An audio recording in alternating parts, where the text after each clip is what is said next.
Bonjour à tous et bienvenue dans ce nouveau tuto dédié à Warhammer Quest Curse City.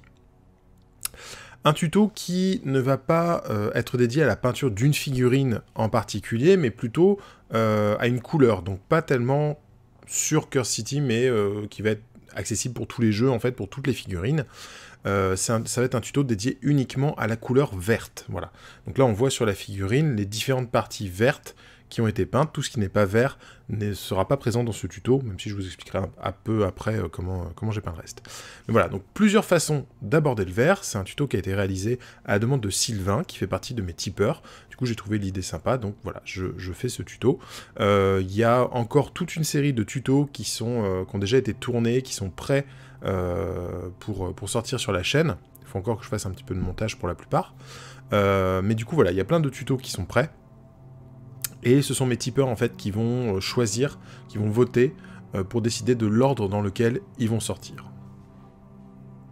Donc là, on va se concentrer sur le vert. Comme vous pouvez voir sur le résultat, il y a plusieurs types de verts. Je vais vous expliquer plusieurs recettes pour avoir un vert chatoyant, un vert contrasté, un vert éteint. Voilà, des techniques avec des verts qui vont jusqu'au jaune, du vert assombri au rouge. Enfin voilà, il y a plein de choses. Je vais vous montrer ces différentes techniques pour peindre du vert. Alors la figurine a été sous-couchée en grès cire de Games Workshop, donc un gris très clair. Et donc bien faire attention à passer partout, notamment en dessous et dans les creux les plus profonds de la figurine. Et là on va travailler avec pas mal de contrastes pour faire les bases, donc là ça va être du Warp Lightning, qui est un vert assez clair. Donc là je vais passer mon Warp Lightning sur les zones, en fait on va travailler là un vert clair, lumineux, sur le torse avec ce Warp Lightning. Je vais prendre un vert beaucoup plus foncé, là du Dark Angel Green, donc c'est le plus foncé qu'on va trouver dans la gamme contraste, et je vais peindre comme ça certains éléments qui vont être traités de différentes façons par la suite.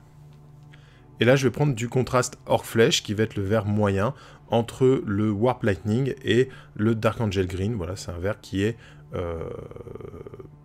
entre les deux, donc ni clair ni foncé. Voilà, c'est vraiment les trois verts que j'utilise en contraste. Et enfin, pour d'autres petites zones comme le foulard sur le nez, je vais utiliser du Terradon turquoise, donc il va être plutôt un bleu turquoise, mais légèrement vert. Et en fait, ça va permettre de travailler un vert un peu refroidi. On verra ça par la suite. Je vais prendre du Caliban Green, qui est un vert foncé assez profond. J'aime beaucoup ce vert. Et je vais beaucoup le diluer pour aller ombrer en fait ce que j'ai déjà fait en Orc Flesh. Donc ça va me permettre de créer une ombre, notamment là sur cette partie de la tunique, où il va y avoir des espèces de lignes croisées. Je vais pouvoir remplir ces lignes comme ça avec du Caliban Green bien dilué. Je vais venir avec de l'Incubi Darkness, très dilué aussi, pour faire en fait les creux des parties qui ont été peintes en Dark Angel Green. Alors, vous allez voir, il y a certaines parties en Dark Angel Green que je garde, qui vont être traitées d'une autre façon. C'est parce que là, je vais faire des éléments assez froids pour, comme ça, les manches et le carquois. Et d'autres éléments vont être un peu plus naturels, un peu moins fantastiques comme vert. Alors justement, pour un vert plus naturel, je vais prendre du Doombull Brown, qui a un brun assez rougeâtre et très dilué. Je vais venir le passer dans les creux de ce vert Dark Angel là qu'on a sur le pagne. Donc là, c'est une technique du cercle chromatique. Hein. Si je prends mon vert sur le cercle chromatique, en face, je vais avoir le rouge, donc je sais que le vert et le rouge contrastent énormément. Là, j'ai un vert qui est foncé, désaturé, proche du noir. Donc en prenant un brun rougeâtre, je vais pas être tout à fait en face, mais je vais être pas très loin, ça va me permettre de le travailler. Et en plus, en mettant une teinte un peu brune, marron, ça me permet d'avoir un rendu qui va être un petit peu plus naturel, un petit peu plus forestier. Ce qui sied parfaitement à une figurine d'Elfe Sylvain. Donc là, maintenant, je vais prendre du Mood Green, qui est un vert très clair, un peu fluo. Moi, j'aime bien cette couleur là, qui est assez flashy. Et ça me servira en fait à faire mes premiers éclaircis sur ce vert moyen, hein, ce vert orc flèche que j'ai assombri au Caliban Green. Donc là, c'est une recette toute simple de vert qui marche à tous les coups, qui est assez universelle. Un vert moyen comme l'orc flèche, un vert sombre, légèrement désaturé, mais assez profond, comme du Dark Angel Green, du Caliban Green sur cette pièce, et rééclaircir comme ça au Mood Green qui est très flashy. En fait, on va avoir à la fois un contraste en fait de valeur, c'est-à-dire on va avoir du très foncé au très clair, et en même temps on va aussi avoir un contraste de saturation avec quelque chose qui est sombre et légèrement désaturé, un vert qui va tirer vers le noir, et un vert hyper lumineux, hyper saturé, quasiment fluo. Je vais prendre du Screaming Skull, ou en tout cas une couleur os ivoire, voilà, assez claire, et je vais commencer à faire des éclaircies sur la partie qui a été peinte en Warp Lightning. Donc là, c'est un vert très très clair que j'éclaircis directement par des touches très diluées. En fait, on va s'amuser à faire des sortes de glacis successifs pour éclaircir comme ça les parties de ce vert très clair. Alors je vais revenir par la suite le fondre en faisant des glacis de vert, mais du coup là je mets un point de lumière très fort. Le but est d'avoir un vert très clair sur cette partie. Je vais prendre du Dorn Yellow et je vais faire les derniers points de lumière sur mon Orc Flèche. Donc par-dessus le Mood Green qu'on avait fait juste avant. Et là j'ai vraiment un beau vert, flashy, profond. Voilà, c'est un vert très standard, puisqu'encore une fois je n'utilise que des couleurs vertes. Je ne vais pas m'amuser à faire du contraste chromatique. Mais du coup ça fait un très joli vert, très facile à mettre en place, très simple et très passe-partout. Donc voilà. Donc je rappelle, pour ce vert-là, une base Orc Flèche vert moyen. Voilà, c'est un vert ni trop foncé ni trop clair. Je fonce avec un vert légèrement désaturé, assez proche du noir, donc là du Caliban Green. Je rééclaircis avec un vert quasi fluo Mood Green. Et je mets des petits points de lumière jaune très pâle, voire ivoire, si vous voulez. Donc là, ça va être du Dorn Yellow que j'ai choisi. Je vais prendre du Cabalite Green, qui est un gris un petit peu foncé, tirant légèrement vers le turquoise. Et je vais commencer à rééclaircir ce pagne qui a été peint en Dark Angel Green et qui a reçu un lavis de Doom Bull Brown. Voilà. Donc le Doom Bull Brown va créer des ombres très fortes et très contrastées avec le Dark Angel Green. Et en rehaussant comme ça, avec ce Cabalite Green, comme ça un vert contenant un petit peu de bleu, ça va me permettre en fait de renforcer le contraste entre les creux brun-rouge, donc chaud, et les pièces de tissu vert qui vont du coup se refroidir en tirant vers un bleu. Je vais continuer à éclaircir en faisant un mélange en 50-50 de Cabalite Green et de Mood Green. J'adore le Mood Green, c'est mon vert préféré. Et je suis pas fan des verts en temps normal. Mais là, le Mood Green, c'est vraiment un super vert. Et du coup, je vais continuer comme ça à éclaircir mes petites feuilles.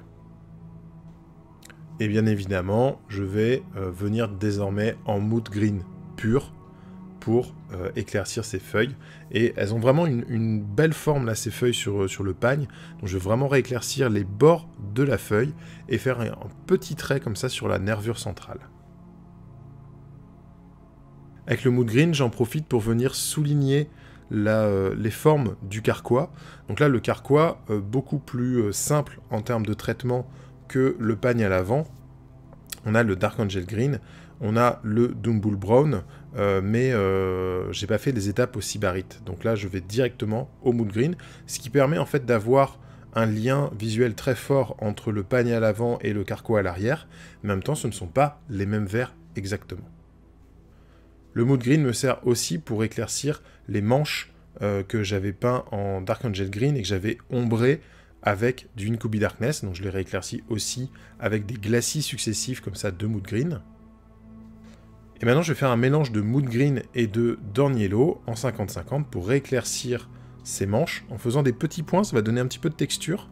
Et je vais en profiter aussi pour éclaircir le fourreau de la dague qu'elle a dans le dos, qui a été peint en Warp Lightning. Donc là, ça va me permettre d'avoir un vert très clair, très flashy, encore une fois, qui ne va pas être tout à fait le même vert que le torse que j'ai fait en Warp Lightning. Maintenant, je vais prendre du Skarsnik Green. Donc là, on va essayer de faire un vert froid. Donc on a ce foulard que j'ai peint en turquoise, en terradon turquoise. Je vais le rééclaircir avec ce Skarsnik Green qui est un vert très froid comme ça. très désaturé aussi, assez clair, assez sympa. Je vais prendre du Rhinox Hide et je vais bien le diluer. On va le passer sur les bottes, tout simplement. On va faire un travail très simple sur les bottes. Les bottes ont été basées en Dark Angel Green. Et en fait, on va les ombrer en faisant un lavis de Rhinox Hide. Donc le Rhinox Hide, ce qui est sympa, c'est que c'est un brun qui est assez chaud, légèrement violacé. Mais voilà, c'est une couleur sombre et chaude. Et du coup, ça nous permet de contraster avec le Dark Angel Green qui est quand même un petit peu froid. Je reviens avec du Léviadon Blue, ou alors du turquoise, le Terradon turquoise, comme vous voulez. Mais là, j'ai préféré faire mes ombres au Léviadon Blue parce que c'est un bleu qui est légèrement violacé.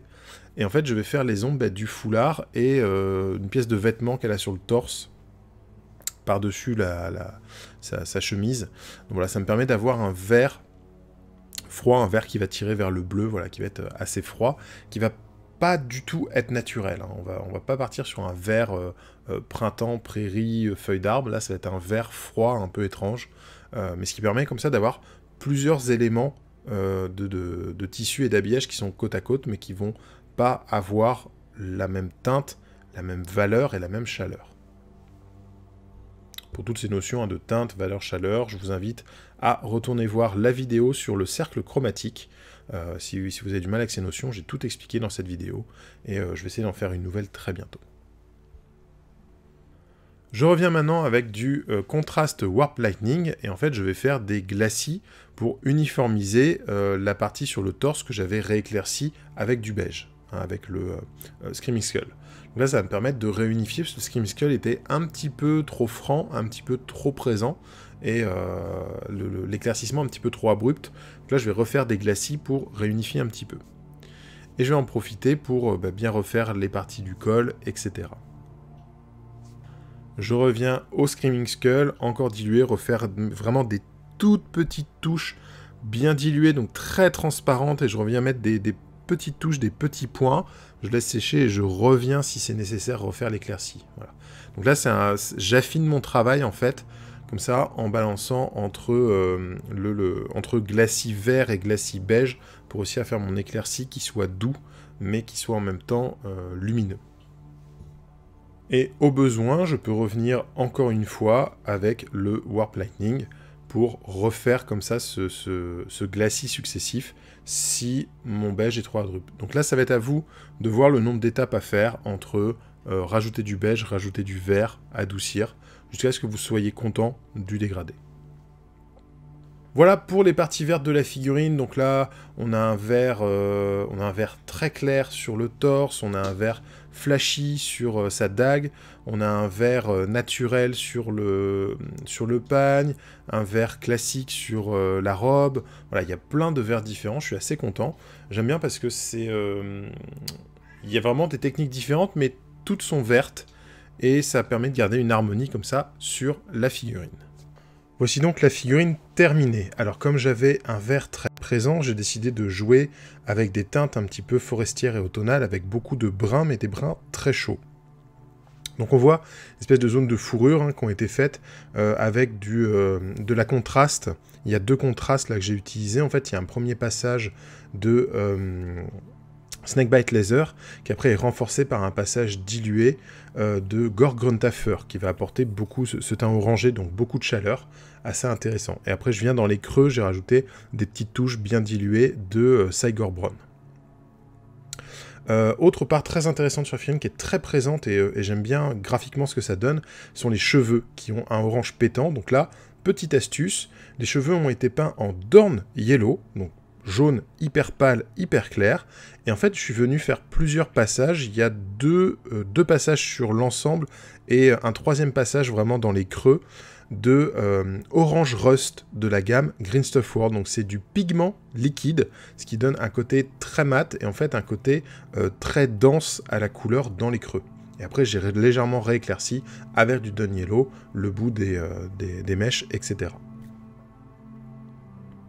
Autre point qui est important à mon avis, ce sont les cornes. Donc les cornes, elles ont été basées en Screaming Skull. Et en fait, je suis venu faire des glacis avec des contrastes. Donc des contrastes qui sont un petit peu dilués avec le contraste médium. Et j'ai fait un premier glacis de Snakebite Laser puis un autre en remontant, en laissant un petit peu de snakebite apparent, et en remontant, en fait, en fondant un peu la teinte du Cygor Brown, et puis le bout carrément en noir, comme ça, le bout des cornes, pour avoir cet effet vraiment bois de cerf, là, que j'aime bien. Voilà. Au niveau des métaux, je suis resté sur des trucs assez classiques. Donc on a, la plupart des métaux ont été faits avec un cuivre de Green Stuff World qui s'appelle Steampunk Copper et qui va être rééclairci ensuite tout simplement avec des petites lignes de Old Gold de Valero, donc qui est un jaune très froid en fait, très désaturé que j'aime bien. Voilà. Ça pour les principales parties. Les jambes sont restées, j'ai fait une espèce de collant blanc assez clair, en fait, pour démarquer les bottes du pagne. Et donc là, c'est tout simplement du beige traité avec un petit peu de Skeleton Horde dilué pour les creux et rééclairci avec du Dectane. Pour le socle, il y a déjà la recette sur le socle. La peau, c'est la même que pour le tuto sur Glorio Van Alten. Donc voilà. J'espère que cette figurine vous aura plu, que ce tuto pour comment traiter des vers vous sera utile. En attendant, on se retrouve sur les réseaux sociaux, que ce soit sur la page Grégoric, vous allez pouvoir voir les avancées au fur et à mesure, sur l'Instagram aussi. Je suis aussi présent sur le groupe des peintres et des joueurs sur Facebook, ou alors sur le site internet dupainetdesjeux.fr. Et si vous voulez me donner un petit coup de pouce pour la chaîne, que ce soit pour une amélioration technique du matériel, etc., des logiciels, ou que ce soit pour acheter des peintures, des figurines, des jeux à tester, vous pouvez m'aider sur Tipeee. Voilà, sachant que pour les prochains tutos, c'est les tipeurs qui décident dans quel ordre ils vont sortir.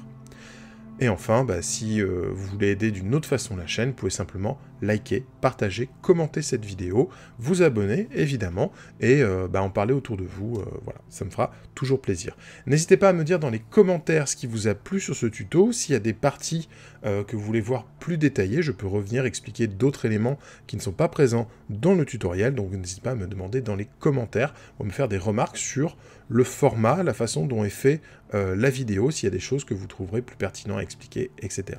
Voilà. Je vous fais plein de bisous, je vous dis à très bientôt pour de nouvelles vidéos, et en attendant, peignez bien.